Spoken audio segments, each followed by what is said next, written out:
안녕하세요. 승리한 사가족 여러분, 그리고 강성성경연구원 여러분, 오늘은 디모데전서 3장 1절에서 7절 말씀을 모범적인 장로상은 어떤 것인가 라는 제목으로 함께 말씀을 나누는 시간을 갖도록 하겠습니다. 자, 1절 말씀의 시작은 굉장히 아름다운 말로 시작합니다. 미쁘다 이 말이여 라고 시작합니다. 즉 하나님께서 이것을 기뻐하신다는 것입니다. 즐거워하신다는 것입니다. 옳게 받아주신다는 것입니다. 무엇을 옳게 받아주시냐면 사람이 감독의 직분을 얻으려 함을 하나님께서 기쁘게 여기신다는 것입니다. 여러분은 감독의 직분이 무엇이기 때문에 하나님께서 이것을 기쁘게 여기실까요? 우리가 감독이라고 하면 보통 어떤 것을 생각합니까? 어떤 사람보다 높은 사람, 어떤 사람을 다스리는 사람, 어떤 사람에 대해서 우리가 올바른 판단을 내려주는 사람, 어떤 사람을 지도하는 사람, 이런 것을 얘기할 수 있습니다. 성경에서는 무엇을 얘기할까요? 바로 이어서 얘기하고 있습니다. 선한 일을 사모하는 것이라 함이로다 라고 얘기했습니다. 즉 성경에서 얘기하는 감독의 직분의 본질은 무엇이냐면 선한 일을 사모하는 것이라는 겁니다. 선한 일은 누구의 일입니까? 하나님의 일입니다. 하나님의 일은 필연적으로 무엇을 향하여 갑니까? 우리가 직분을 받는 것은 이미 앞서 살펴봤던 것처럼 하나님께서 우리에게 은혜를 주시는 것입니다. 즉 우리에게 은혜를 주시고 우리에게 주신 은혜로 누군가를 하나님의 뜻으로 이끄는, 복음의 길로 이끄는, 하나님께로 초대하는 하나님의 역사를 하는 것입니다. 즉 영혼 구원의 사역을 하는 것입니다. 즉 우리가 감독의 직분을 얻는다는 것은 철저하게 무엇에 포커스가 맞춰져 있는 거냐면 하나님의 일, 하나님의 영광, 영혼을 구원하는 것, 그 사람을 하나님께로 이끄는 것에 포커스가 맞춰져 있다는 것입니다. 그렇기 때문에 이것이 미쁜 일입니다. 우리가 이 부분을 먼저 생각해야 됩니다. 내가 왜 교회에서 지도자가 되고 싶어 하는가? 왜 나는 지도자가 되어야 하는가? 사람들은 나를 왜 지도자로 추천하는가? 나의 가정과 나의 교회와 나의 사회에서의 위치가 과연 이것을 하기에 합당한가? 라는 것을 봤을 때 항상 그 중심에는 무엇이 있어야 되냐면 내가 하나님께서 나에게 맡긴 영혼들을 위해서 헌신할 준비가 되어 있는가? 그들을 하나님을 믿는 자로서, 하나님 안에서 위로와 평안을 얻는 자로서, 하나님 안에서 승리를 얻게 하는 자로서 우리가 나에게 주신 모든 것을 사용할 준비가 되어 있는가?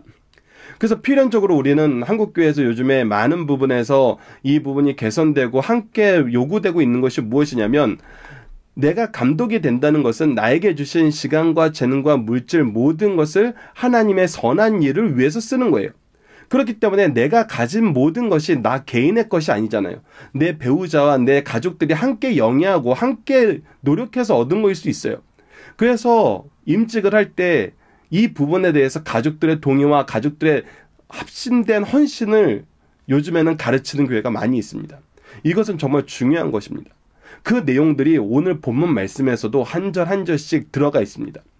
다시 한번 강조합니다. 우리가 1절의 이 대전제를 잊어서는 안 됩니다. 우리가 직분을 얻는다는 것은 내가 사회적으로 경험이 많고 어떤 특별한 재능이 있고 어떤 역량이 있고 아니면 내 자아를 실현하고 싶고 어떤 내가 생각하는 의롭다라는 봉사를 위해서 하는 것이 아니라 철저하게 하나님의 일을 한다는 생각을 해야 됩니다. 그래서 이곳에는 무엇이냐면 순종이 있고 헌신이 있고 충성이 있는 것입니다. 우리가 앞서 살펴봤던 것처럼 쓸데없는 변론을 하거나 자기 주장을 하는 것이 아니라 오직 하나님의 뜻을 따르는 일이 있어야 됩니다. 자, 그래서 이거에 대해서 더 구체적인 자격에 대해서 한번 보도록 하겠습니다. 2절입니다. 그러므로 감독은 첫 번째 무엇이냐면 책망할 것이 없으며 라고 얘기합니다. 책망할 것이 없다는 것은 여러분들 우리가 이게 선악의 기준으로 보는 그런 것이 아니라 우리는 여전히 연약한 사람입니다. 여전히 연약한 사람이에요. 그래서 우리가 한점 흠도 없다는 것은 있을 수가 없습니다. 그러나 책망할 것이 없다라는 거에는 우리가 죄가 없이 정말 거룩하고 깨끗하다라는 것은 불가능한 일이고, 그렇다면 책망할 것이 없다는 이 말씀 안에서 무엇이 들어가 있냐면 내가 책망할 것이 있어도 그 문제에 대한 해결 방법을 어떤 방식으로 취하느냐는 거예요.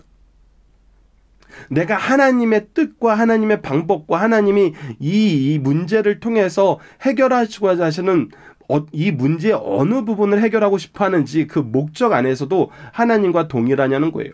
즉 철저하게 하나님 기준으로 삶을 살아야 돼요. 그래서 문제에 대한 관점과 그 문제 해결에 대한 관점이 하나님의 뜻과 동일하다는 것입니다.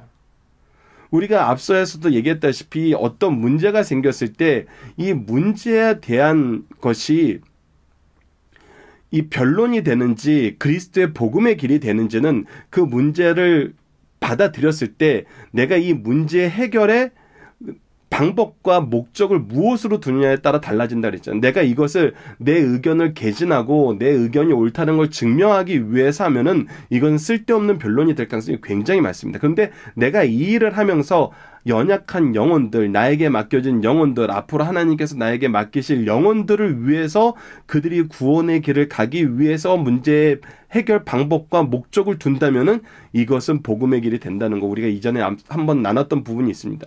그렇기 때문에 책망할 것이 없다는 것은 항상 우리가 문제가 생겼을 때 그 문제의 포커스를 하나님께 영광 돌리는 것으로 두고 우리가 그 방법을 최우선으로 할 수 있는 성경이 가르쳐주는 복음의 길을 최우선으로 할 수 있는 그런 모습의 자세가 있어야 된다는 것입니다. 이것이 교회에서 보여줄 수 있는 정말 지혜로운 모습입니다. 하나님을 경외하는 삶의 모습인 거죠. 이 사람이 문제가 생겼을 때 무엇에 포커스를 두냐 했을 때 정말 그 본질이 드러나게 되거든요. 정말 한 톨이라도 물질에 대한 손해는 절대 받아들이지 않으려고 한다. 이것이 이 사람의 가장 주된 문제 해결의 모습이라면은 그거는 물질적인 것이 되고 명예라고 생각하면 그거는 나를 드러내는 것이 되고 때로는 이것이 어떤 좋은 걸 좋게 해결한다 그래서 뭐 덮어주려는 거라 하면은 그것은 어떻게 보면 정의가 결여된 것이 될 수 있는데 그 중심에 영혼들을 보고 있다는 것이 드러났을 때는 정말 교회의 아름다운 리더가 될 수 있는 것입니다. 그리고 나서 가정적으로는 한 아내의 남편이 되며라고 얘기합니다. 이것은 하나님께서 정말 거룩한 가문을 위해서 일부 일처를 하나님이 재워놓은 질서라는 걸 안다는 거예요.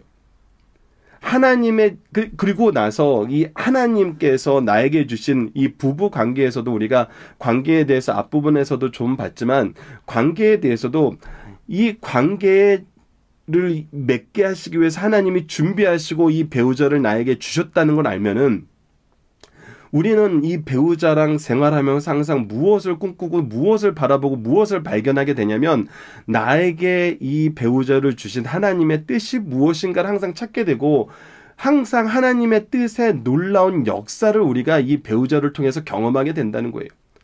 그래서 날론 이게 뭐 우리가 심리학적으로 얘기하거나 아니면 뭐 사회관계학적으로 얘기해서 이 배우자가 이제 점점 뭐 이렇게 화학작용이 떨어지고 어떤 뭐 좀 이제 너무 익숙해지고 뭐 그래서 계속 이렇게 뭐 이제 좋은 점이 보이기보다는 뭐 싫은 점이 더 많이 보이고 이게 사랑으로 사는 게 아니라 뭐 전우애로 산다고 얘기하는 그런 얘기가 있지만 그거는 여러분들 성경 안에서 보는 것이 아니고 일반적인 세상 사람들의 관념에서 보는 것이고 하나님이 나에게 이 아내를 줬다면은 하나님이 나에게 맡기신 직분을 감당할 때 이 아내를 통해서 나를 돕게 만드시는 하나님의 놀라운 역사가 이미 우리가 결혼하기 전부터 계획되어 있고 준비되어 있고 지금 우리와 함께하고 있으면서 우리가 함께 열매를 맺는 삶을 살게 하신다는 것입니다. 정말 우리 부모님이 이 모습을 보여줬을 때 정말 놀라게 되는 거거든요. 저희들도 뭐 저희 형과 제 동생이 있어서 3남매인데 저희 어머니와 저희 아버지 사시는 모습을 보면은 때로는 우리가 좀 우리 개인의 생각이 들고 이성 간의 모습, 가정에 대한 어떤 모델이 어떤 환상이나 어떤 목적이 어떤 목표가 그려져 있을 때 나는 앞으로 이런 가정을 이루어야 돼 할 때 정말 우리 부모님의 모습에서는 우리가 좀 부족하다고 느끼는 게 되게 많았었어요 솔직히. 근데 이 역사적인 관점에서 보니까 하나님이 우리 가문해 주신 이런 사명적인 관점, 하나님께서 우리를 이끄시는 삶의 이 방향적인 관점에서 보니까 날로 새로운 거예요. 지금도 새로워요.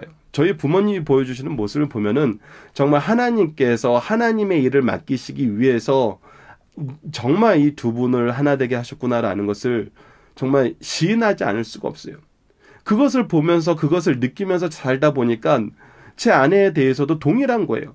앞으로 하나님이 우리에게 주실, 우리에게 맡기실, 우리에게 주신 사명을 위해서는 우리가 얼마나 놀라운 일을 같이 할 수 있을까 오히려 기대하게 돼요. 이것은 단순히 우리 부부 관계에서뿐만 아니라 내 자녀에게서도 마찬가지예요. 당연한 거예요. 이거는 하나님이 준비하시고 하나님이 동행하시고 하나님이 결과를 이끄시는 거기 때문에 날마다 새로워요. 그래서 우리가 하나님을 향한 날마다 새 찬양이 넘친다는 것은 사실 이 한 아내의 남편으로서 가장 많이 경험하게 되는 것입니다. 그렇기 때문에 우리는 뭐예요? 절제할 줄 알아요. 우리의 기준으로 보면은 부족한 것이 많아요. 아쉬운 것이 많아요. 마음에 안 드는 것이 있을 수 있어요. 근데 그것을 표현하고 그것을 내가 기분대로 이 정도는 참지만 이 이상은 못 참아 해서 내 기준으로 이걸 얘기하는 것이 아니라 항상 이 안에 있는 하나님의 뜻이 먼저 드러나기를 원하는 거예요. 그래서 내 생각은 절제되고 내 감정은 절제되고 내 삶의 규모는 절제되는 거예요. 그래서 신중해요. 사람을 대하는데 절대적으로 신중해요. 그러니까 즉흥적이지 않아요. 절대 성경은 우리에게 즉흥적인 상황을 연출하지 않게 합니다. 우리가 기도로 항상 그 영혼을 위해서 준비하고 그 영혼에게 전할 말씀을 준비하고 있고 그 영혼을 위한 사랑의 수고를 봉사를 항상 준비하고 있는데 우리가 즉흥적으로 무엇인가를 한다는 것은 옳지 않아요. 하나님도 우리를 사랑하시고 예수 그리스도의 구원의 복음을 이루시기 위해서 성경 처음부터 시작해가지고 얼마나 많은 것들을 우리에게 가르치시고 예수님이 이 땅에 오셔서 하시는 행동들이 즉흥적으로 한 게 어디 있어요? 다 하나님의 말씀을 이루려 하신 것이죠. 그렇기 때문에 우리는 단정한 모습으로 나갈 수 있습니다. 우리 스스로가 말씀으로 인하여 흔들리는 삶을 살잖아요. 우리가 말씀이 기준이 되지 않고 하나님께서 우리에게 주신 사명이 기준이 되지 않으면 우리는 정말 바람에 날리는 겨와 같아요. 그러나 우리가 하나님이 주시는 그 말씀의 기준이 있고 우리를 이끄시는 그 역사의 흐름을 우리가 분명히 알기 때문에 우리는 항상 단정하게 나아갈 수 있다는 것입니다. 그리고 우리에게 주어진 사명, 바로 영혼들을 돌보는 거, 나그네를 대접하는 데 게으르지 않죠. 즐겁죠. 하나님께서 나에게 또 새로운 영혼들을 보내주시고 협력할 영혼들, 돌볼 영혼들, 같이 하나님의 일이 확장되는 거예요. 협력의 영역이 넓어지는 거예요. 그래서 가르치기를 잘하게 됩니다. 하나님의 뜻이 기준이 되고 하나님의 뜻 안에서 사는 사람들은 정말 하나님의 지혜를 가르치게 돼요. 하나님의 뜻을 가르치게 돼요. 하나님이 우리에게 주시고자 하시는 그 기쁨을 가르치게 되고 그 능력을 가르치게 되고 그 열매를 가르치게 돼요.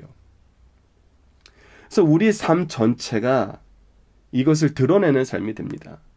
정말 하나님의 게시판 같은 삶을 살게 되는 거예요. 그래서 무엇을 하지 않냐면 술을 즐기지 않아요. 술을 내 기분을 충족시키고 내 즐거움을 충족시키고 내 삶을 충족시키기 위해서 술로 이것을 대신할 필요가 없어요. 그러니까 하나님이 주시는 충만함이 있는데 왜 이것을 술에 의지해야 돼요? 이거는 말이 안 되는 거예요. 하나님이 주신 기쁨이 술이 주는 즐거움보다 더 크거든요. 비교가 되지 않거든요.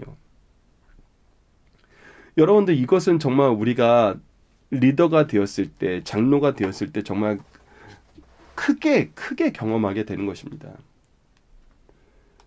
예전에는 내가 술을 찾아야 즐거움을 찾을 수 있었어요.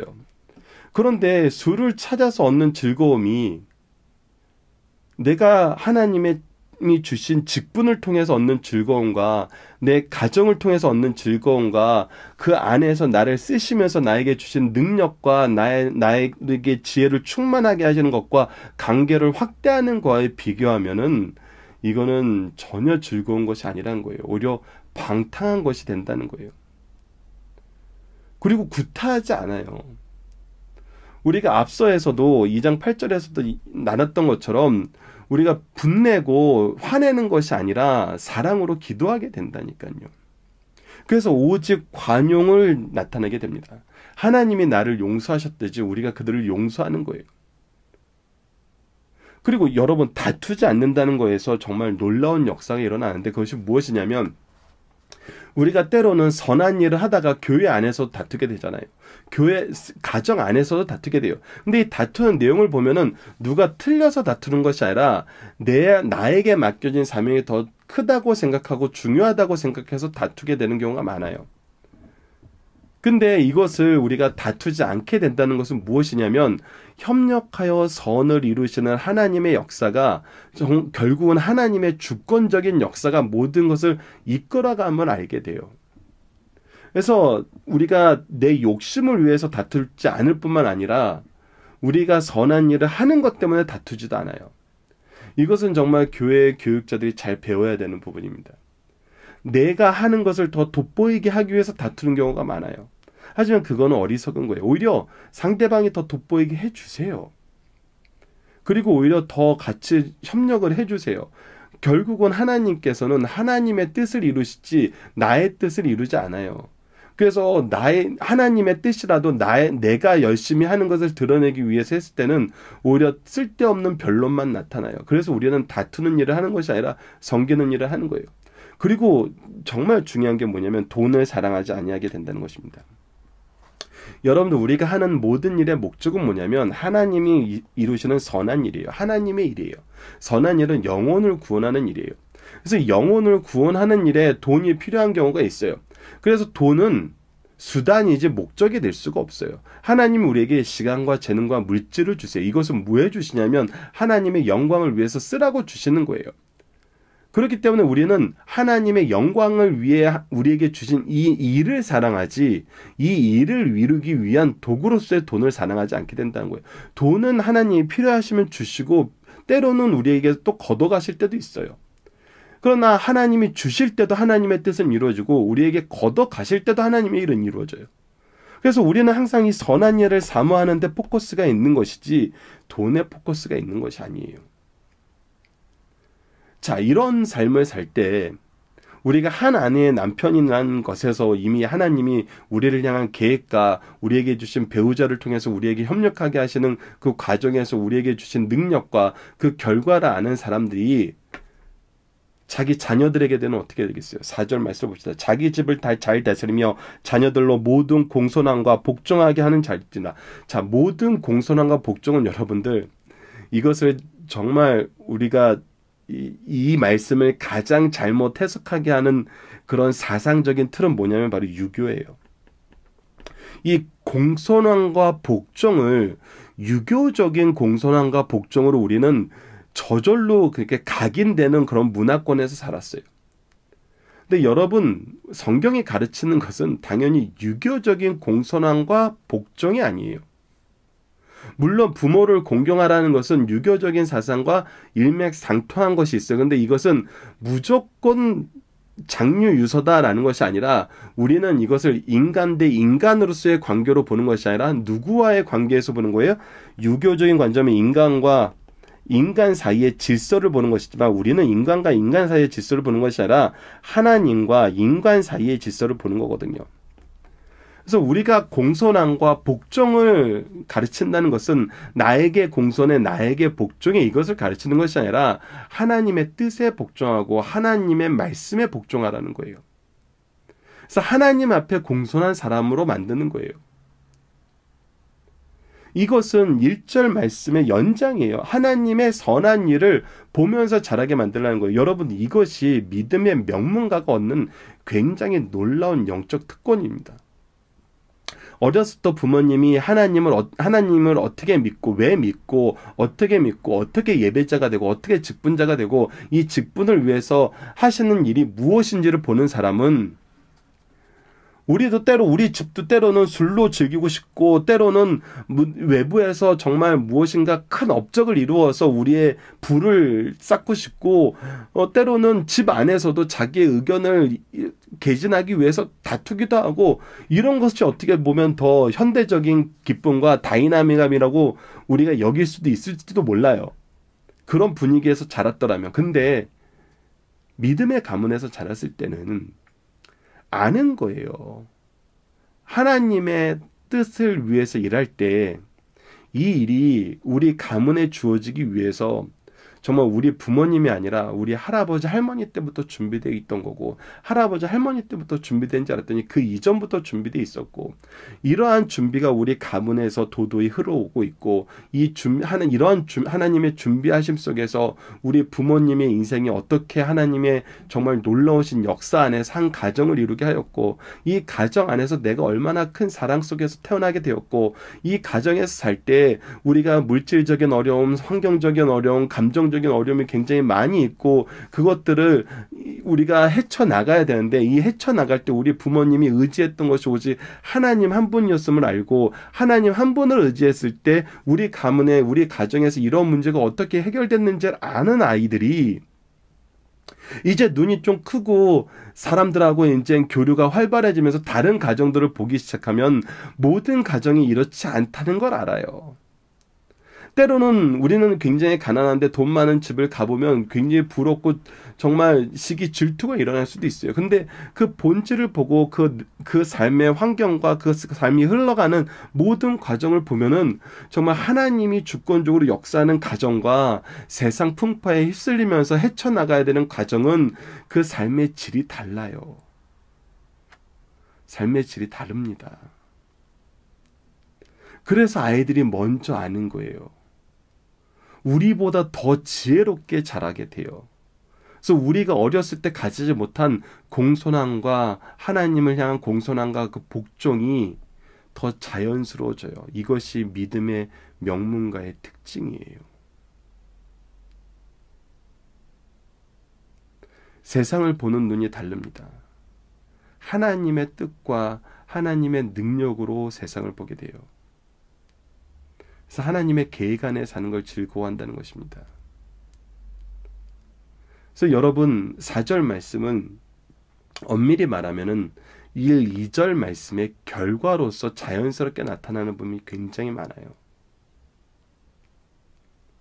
그래서 때로는 내가 직분자로서 바르게 삶을 살았나라고 볼 때 4절 말씀을 보면은 4절 말씀의 기준으로 우리 자녀를 볼 때 되게 드러납니다. 만약에 이것이 드러나지 않으면 지금이라도 다시금 1, 2절 말씀의 삶을 내가 살아야 돼요.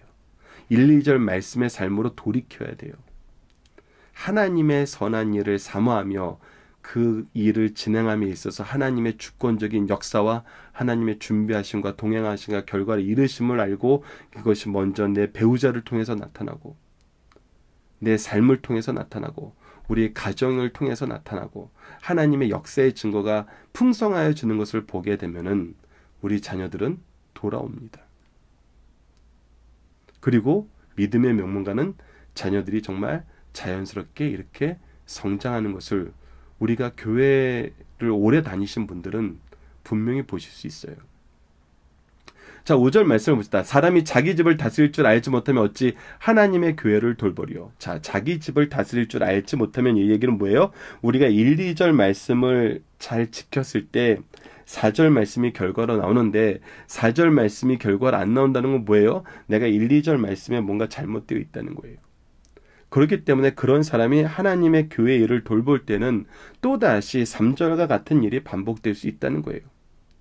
그래서 이 부분은 이제 오래 다녔던 사람들 안에서 살펴보라는 거예요. 임직을 준비할 때 이런 부분을 살펴볼 수 있어야 됩니다. 그래서 6절 말씀을 보면은 이제 그 오래 다닌 사람이 아니라 이제 막 들어온 사람에게 대해서도 우리가 봐야 되는 것이 새로 입교한 자도 말지니라고 합니다. 새로 입교한 자인데 우리가 일꾼으로 세우고 싶을 때는 어떤 사람일까요? 이 사람이 뭔가 특별한 게 있는 거예요.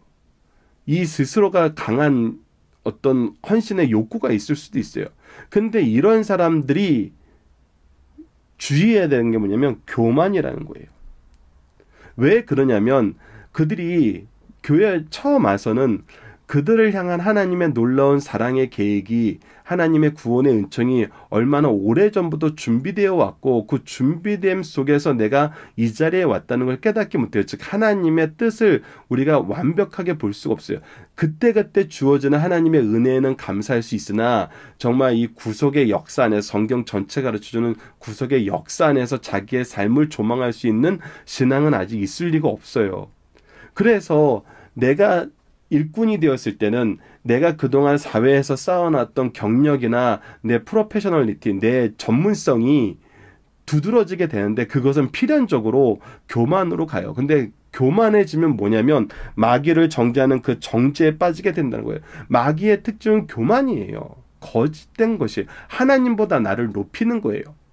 그래서 하나님께 순종하는 것이 아니라 내 수고에 대한 보답을 바라게 돼요. 내 생각에 대한 기준에 대한 옳음을 인정받고 싶어 하게 돼요. 그래서 이것은 굉장히 위험하다는 것입니다. 그리고 7절에 또한 외인에게도 선한 증거를 얻을 자라 하니, 그리고 중요한 것 중에 하나가 외인에게도 선한 증거를 얻은 자라 그래야 돼요.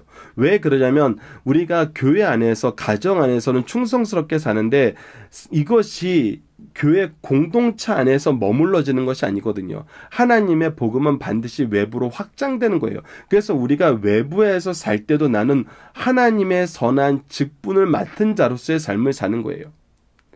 근데 우리가 이것을 지키지 않는 경우가 있어요. 우리가 이것을 구분하여서 사는 경우가 있어요. 세상에서의 삶, 교회나 가정에서의 삶. 이것이 완전히 구분되어서 이중적인 삶을 살 때가 있어요. 그래서 우리가 이것을 보는 거예요. 선한 증거를 얻어야 돼. 선한 증거는 뭐예요? 다시 한번 선하다라는 증거의 기준은 하나님의 뜻이에요. 그러니까 그 사람이 정말 착해요. 그냥 그 사람은 정말 친절해요. 이런 것이 아니라 그들이 하나님의 역사를 보여줄 수 있냐는 거예요. 하나님의 뜻을 전할 수 있냐는 거예요. 하나님과의 교제를 그들에게 나타낼 수 있는 게시판으로서 삶을 살았냐는 거예요. 근데 다시 한번 강조하지만 그것은 어려운 것이 아니라 1, 2절 말씀을 통해서 성취되는 거예요. 1, 2절 말씀 안에 있는 하나님의 뜻과 계획을 알면은 나타나는 거예요. 근데 그것이 없는 사람은 오히려 무엇의 대상이 되냐면 비방과 마귀의 올무에 빠지게 될 염려가 있다는 거예요. 그러니까 우리가 이중적인 삶을 산다는 것은 참 안타깝게도 이게 가능한 일이거든요. 우리가 교회에서는 정말 주일 하루 만나는 경우가 많고 잠깐 모였다 흩어지는 경우가 있기 때문에 오히려 세상에서의 삶의 시간이 더 길기 때문에 오히려 이 이중적인 삶의 연기가 가능하다는 게 참 안타까운 부분인데 그 부분에서도 우리가 분명히 선한 증거를 우리가 발견할 수 있는지 확인해야 된다는 것입니다. 그래서 이 부분은 우리가 교회의 일꾼을 세우는데 굉장히 중요한 기준이 돼요.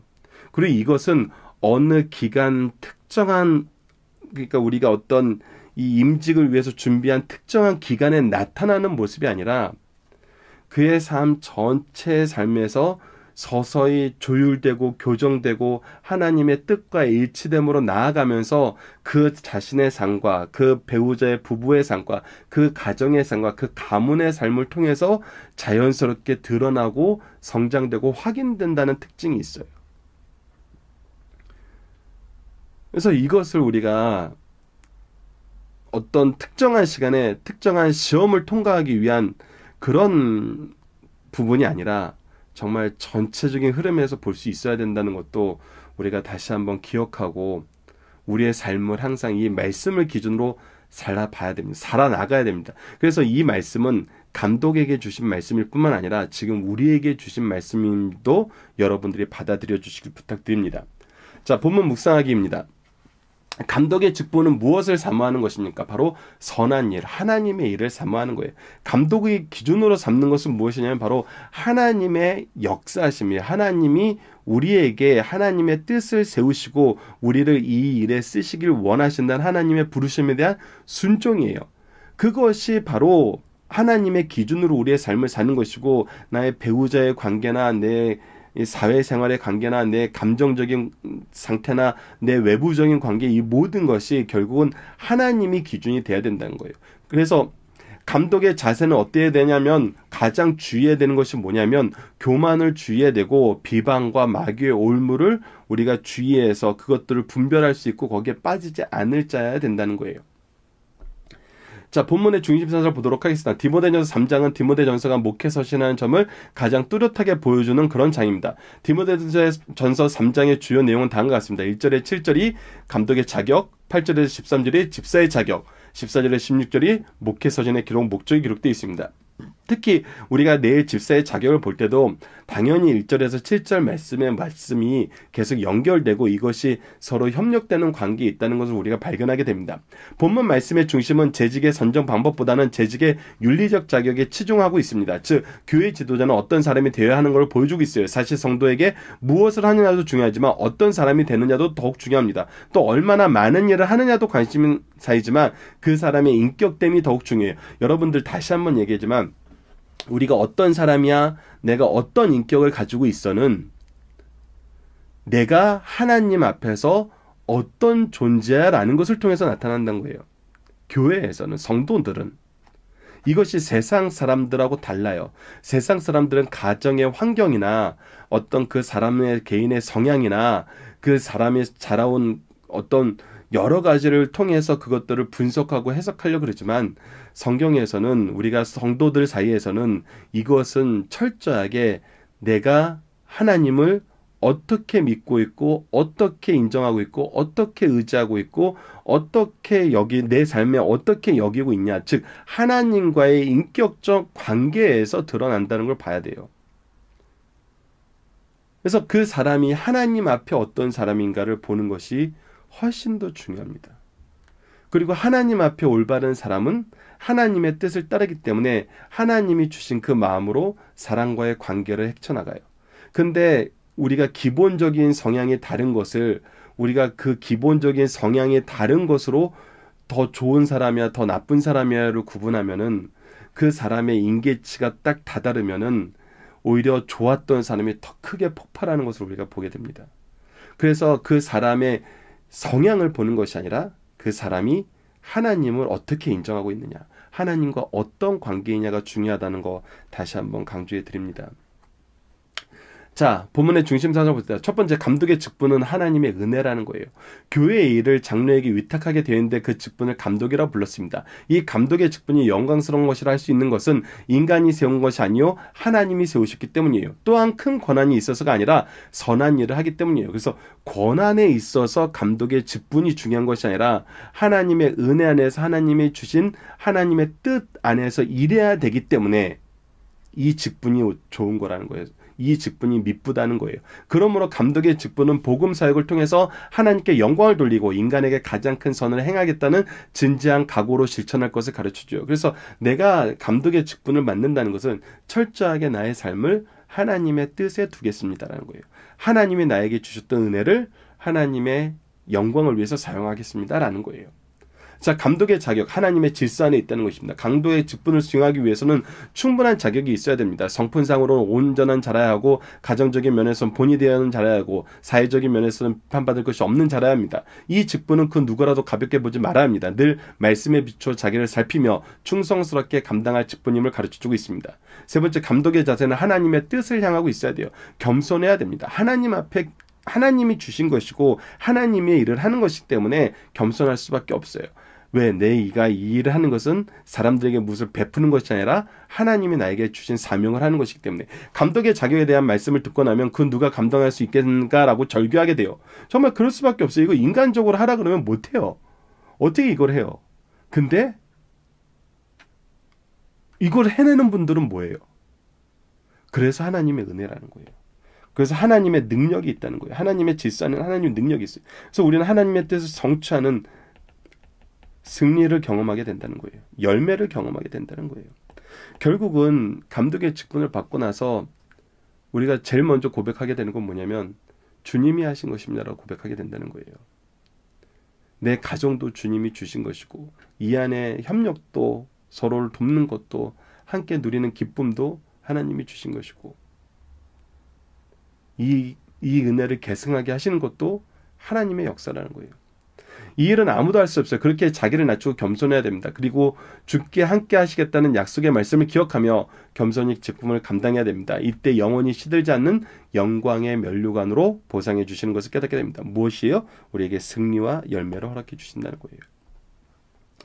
자, 본문 다지기를 간단하게 보도록 하겠습니다. 장로의 성경적 근거는 우리가 이제 출애굽 때 광야에서 시작되죠.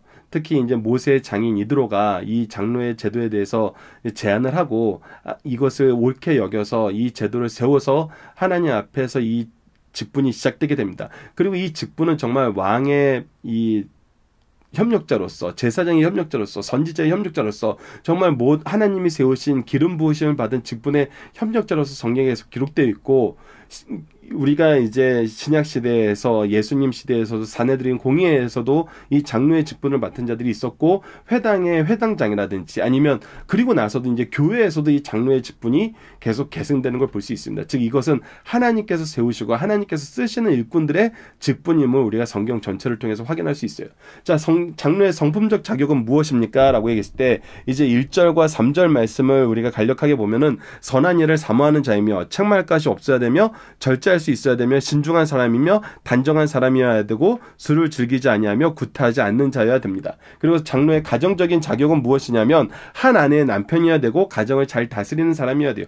여러분 이 부분에서 저는 다시 한번 강조하고 싶은 게 이 배우자를 하나님께서 주셨다는 걸 알고 하나님의 계획을 함께 돕게 하는 배우자로서 하나님의 계획의 역사를 함께 수행하게 하시는 그런 가문으로서 하나님이 선택하셨다는 걸 보게 될 때 이들을 통해서 나에게 주신 은혜의 그 풍요로움과 감사의 내용은 날이 갈수록 갱신되게 됩니다. 여러분들 살짝 또 재밌는 얘기를 하면은 우리가 창세기를 잘 보면은 하나님께서 노아에게 방주를 지으라고 하실 때 그 시기가 아직 노아에게 자녀를 주기 전이에요. 즉 하나님께서 노아에게 사명을 주시고 하나님의 깊으신 뜻을 맡기고 그 안에서 그 가정이 그 일에 동참하면서 이 구원의 역사를 경험하게 돼요. 여러분 이것이 하나님이 주신 가정의 모습이고 가정이 하나님의 뜻 안에서 주신 사명을 함께 감당할 때 경험하게 되면 구원의 능력입니다. 자, 네 번째 장로의 사회적 자격은 무엇입니까? 나그네를 잘 대접하는 자라야 하고 관용할 수 있는 자라야 하고 돈을 사랑하지 않은 자라야 하며 외인에게도 칭찬의 대상이 되어야 됩니다. 5번에서 장로가 세상에서 정죄받을 일을 발생하면 그 직을 사퇴해야 되는 이유는 무엇입니까? 라고 했을 때 첫째는 비방의 대상이 되기 때문이고 둘째는 마귀의 올무가 되기 때문입니다. 그래서 예전에는 한국교회에서도 권진이 바로 실시될 때는 이 장로에 대해서 이렇게 징계하는 경우가 있고 장로직에 대한 정지 선포가 있었다고 합니다. 특히 예전에 이제 있었던 일에 대해서 목사님들이 얘기해 줄 때 장로님 자녀가 믿지 않는 사람과 결혼했을 때 그 사람이 이제 신앙생활을 하기 시작하고 세례받을 때까지 장로직을 멈추게 하는 그런 일이 한국교회에서는 있었다 그럽니다. 자, 본문 적용입니다. 신적 기관인 교회와 가정의 감독, 리더는 어떤 사람으로 무엇을 인정하고 무엇을 지키며 무엇을 위해 사는 사람입니까? 자, 다시 한번 봅시다. 우리가 첫 번째도 하나님의 뜻을 따르는 거였어요. 선한 일이요, 선한 일. 선한 일은 하나님의 일이에요.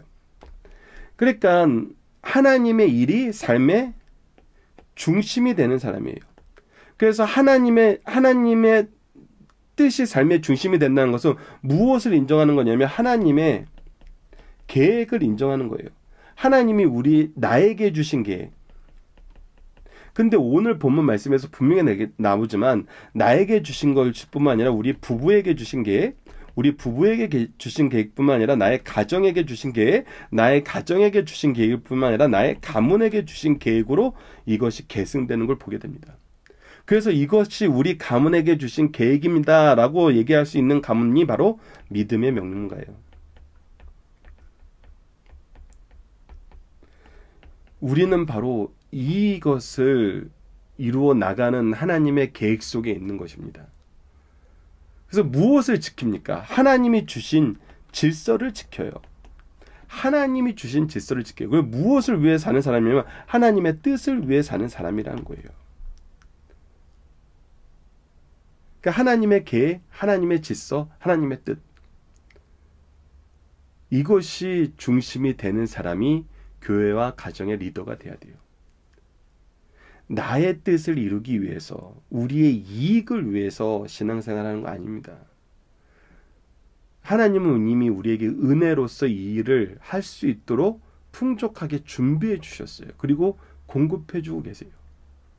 우리는 날마다 이것을 확인하면서 사는 그런 직분자이고 그런 부부이고 그런 가정이고 그런 가문인 거예요. 그래서 이 세상에서 흔들리지 않는 것입니다. 자, 이번 주 공동 기도 제목은 은혜 속에서 받은 직분을 바르게 감당하여 하나님의 나라의 확장에 쓰임받고 축복의 통로가 되는 성도가 되게 하여 주소서. 오늘 본문 말씀을 통해서는 우리가 하나님의 은혜를 먼저 받은 빚진 자로서 은혜가 아니면 감당할 수 없는 직분을 받게 하심을 감사하는 감사의 기도를 먼저 드리고, 하나님의 은혜를 인정하고 하나님의 질서를 지키며 하나님의 뜻을 위하여 사는 성도가 되게 하여 주소서라고 기도하는 우리 승리한 상 가족 여러분들, 강성성경연구원 여러분들 되었으면 합니다. 감사합니다.